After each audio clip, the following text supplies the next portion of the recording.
আপনারা শুনছেন হিমাদ্রি কিশোর দাশগুপ্ত রচিত অক্টোপাসের লাল মুক্ত আবির বিশ্বাসের কণ্ঠে।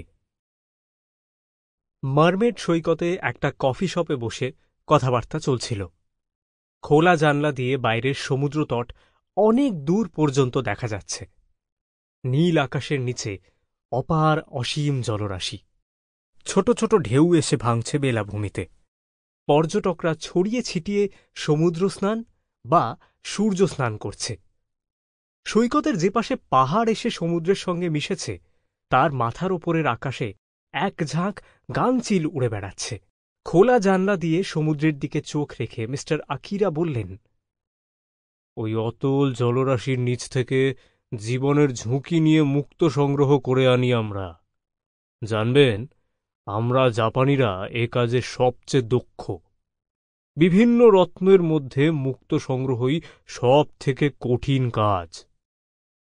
প্রচণ্ড চাপ থাকে জলের নিচে।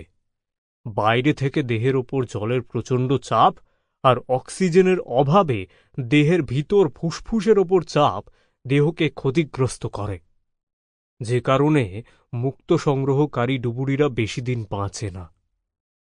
প্রচণ্ড জলের চাপের জন্য ডুবুরিরা 2 মিনিটের বেশি জলের নিচে থাকতে পারে না।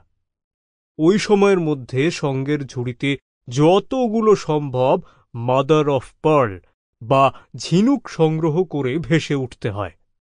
তারপর 3 মিনিটের বিশ্রাম নিয়ে আবার ডুব। এভাবে প্রতিদিন 2 ঘন্টা কাজ করতে হয়। অন্য জাতের ডুবুরিরা এ কাজ একটানা 7 দিনের বেশি করতে পারে না, কিন্তু আমরা জাপানিরা মাসের পর মাস এ কাজ করি। জাপান, সিংহল, পারস্য অর্থাৎ ইরাকের বসরা আর এই অস্ট্রেলিয়ার সমুদ্র থেকেই সবচেয়ে বেশি মুক্ত সংগ্রহ করা হয়। অস্ট্রেলিয়ার মুক্ত সংগ্রহকারী ডুবুরিদের 70% কিন্তু জাপানি। সুদীপ্ত বলল, সব শক্তিতেই তো মুক্ত পাওয়া যায় না, তাই না? আকিরা বললেন, ঠিক তাই। ঝিনুক নিয়ে ফিরে আসার পর তার অর্ধেক অংশ সরকারকে দিতে হয়।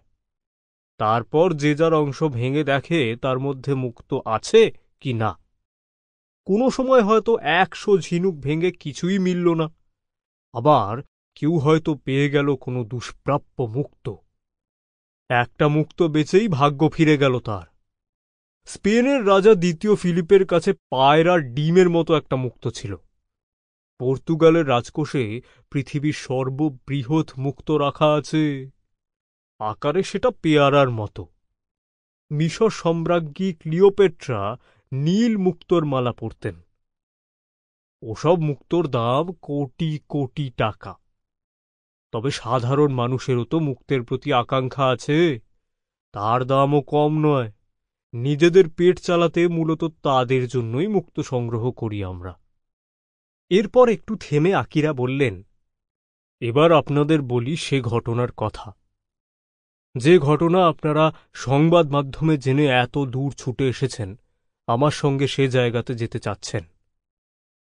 এ কথা শোনার সঙ্গে সঙ্গেই চেয়ারে সোজা হয়ে বসলেন হেয়ারম্যান। আকিরা বলতে শুরু করলেন, ঘটনাটা যে জায়গার সেটা এই সমুদ্র তট থেকে প্রায় 10 নটিক্যাল মাইল দূরে এক জায়গা। জলের নিচে বেশ কিছু ডুবো পাহাড় আছে সেখানে। সমুদ্রের নিচে বেশ কিছু গুহাও আছে যেখানে বিচিত্র সব সামুদ্রিক প্রাণীদের বাস। সাধারণত অত দূরে মুক্ত আহরণে যাই না আমরা। একটা সময় ছিল যখন যে যেখান থেকে খুশি মুক্ত সংগ্রহ করতে পারত। এমনকি জাপানি ধীবররাও জাপান থেকে জলপথে অস্ট্রেলীয় জলসীমায় মুক্ত সংগ্রহ করত। কিন্তু এখন সময় বদলেছে, আইন বদলেছে। সরকার ঠিক করে দেয় কে কোথায় মুক্ত সংগ্রহ করবে, এবং তার জন্য আবেদন করতে হয়। এ মরশুমে আমি যখন ঝিনুক সংগ্রহের জন্য প্রথমবার আবেদন করলাম, তখন ভুলবশত ফর্মের একটা নির্দিষ্ট জায়গা পূরণ না করার জন্য সেটা বাতিল হয়ে গেল। দ্বিতীয়বার যখন নতুনভাবে আবেদন করলাম, তখন ওই Sample complete. Ready to continue?